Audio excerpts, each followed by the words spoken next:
Welcome back to Ozarks Live. Back with us is mental performance coach Chance Potts. Chance, thanks for coming on again. We loved having you last time, but now we're like in the middle of this season where everything's like so busy.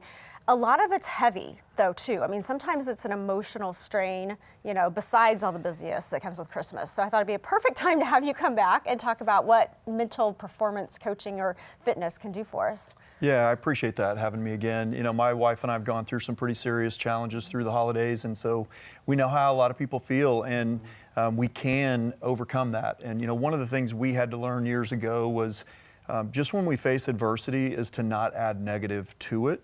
That, you know, ours was so beyond words, you know, horrific, and that what we experienced, losing a son the night before Thanksgiving, that there were 8 families rocked at that time, and we had to figure out, you know, how do we take that next step and go that next day, and we just had to learn that, you know, as bad as it was, it made no common sense to add anything negative to that, and so that's one of the things that we teach. But you know, there's other things that we can really focus differently on. We're all going to have our various emotions.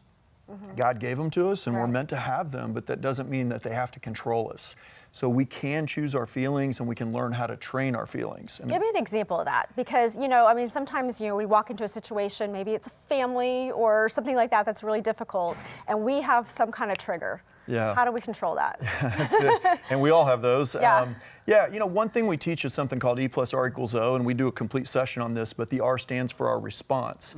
And the first step in the response is pause, and it may sound super simple, but if we know we're going to this family event, we know we're going to be triggered by people, and we generally do know that, then we can actually pre-pause, and we can learn how to do this and say, you know what, I know this is going to happen. I know my dad is going to set me off, but I'm going to go in prepared to when he does what he does, and I'm going to have that emotion, right? Yeah.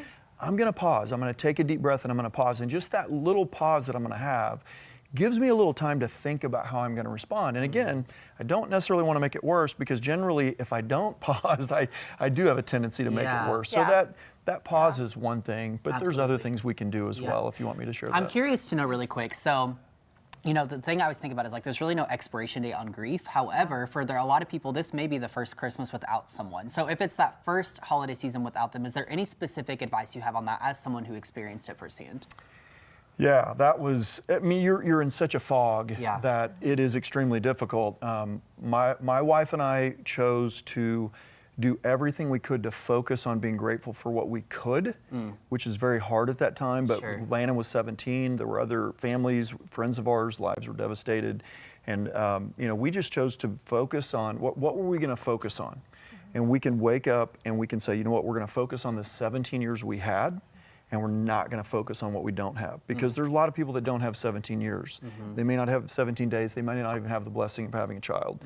And so we just chose to just change the perspective. And there were a number of things that we all did in addition to that we maybe don't have time to get into here, but we do get into it whenever we're teaching people how to think better and improve their mindset. And you know, if we can get through that, we can get through a lot of things. And you know, life throws us all adversity. Sure. I feel like you're flipping the script and making it out of gratitude rather than the loss. Yeah, no doubt. And a gratitude journal in the mornings, first thing, or at night, whatever your time frame is just, whether you feel it or not, just write down something. Think of something you can be grateful for.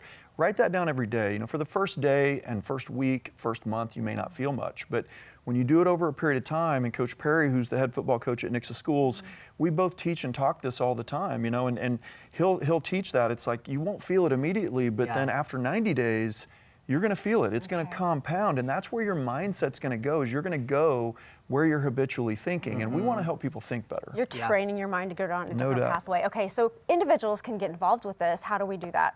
Yeah, so we have Zooms that are live and that are recorded, so you don't have to be on live, and we're doing sessions pretty much weekly now, and a couple of them in December are bonus sessions. They don't cost anything, but they can email me at my email, which you may share, or I can tell them. I think it's coming up on the screen. Yeah, but they can email me. We can plug them in to the free sessions, or they can, it's $10 a month to be a part of the mental fitness training Zooms, and we'd love to have them join us if they, you know, if they'd like to improve their mindset. Yes. All right, thank you for being here. Appreciate it. For sure. Thank you, Chance. Yeah, thank you.